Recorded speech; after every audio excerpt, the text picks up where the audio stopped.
हे नक्कीच.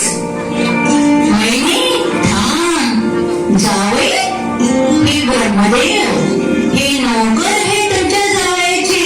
त्यांच्या घरी पंचांग बघण्याचे काम करतात हे जोशी बोळा. नारदा, काय सांगता? एवढे श्रीमंत, हंसावर बसलेले पंचांग सांगणारे आमच्या जावयाच्या घरचे जोशी? मग तू पहा जाता. खरंच बाई खूपच श्रीमंत आहेत जावई.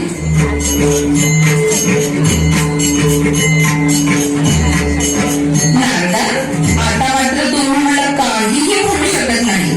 आता मी अगदी खात्रीने सांगते, अगदी ओळखच पटली आहे ना माझी.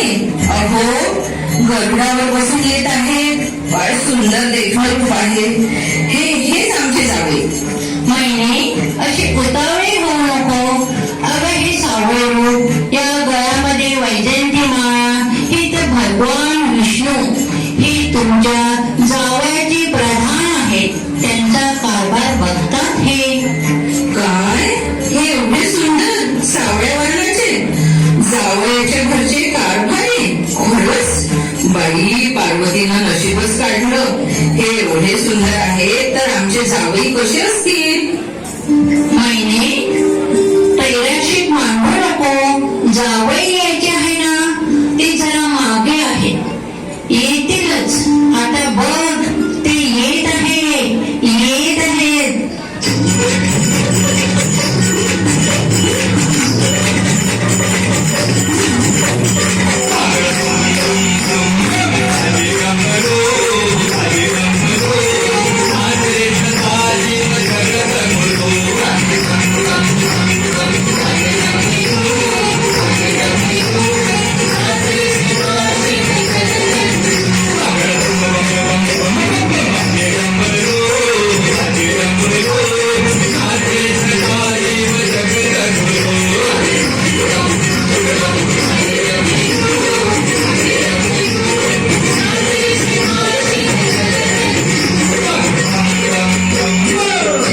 नारदा, आतापर्यंत किती सुंदर सोज्वळ व्हरायटी होते. हे या वरातीत आता मध्येच हे मेले कोण जोगळे आले? आणि तो कोण आहे? हो, अंगावर पूर्ण वस्त्रही नाही त्याच्या. सगळे भूत प्रेत जात्या भोवती नाचत आहे तो.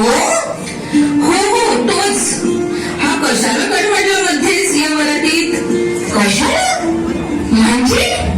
अगं हेच जावई आहे तुझे. काय हे जावई ऐकू?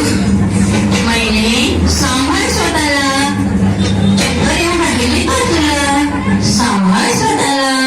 अरे बापरे, हे भूता प्रेतासोबत राहणारे हे असे? हो, हेच जावई तुमचे स्मशानवासी.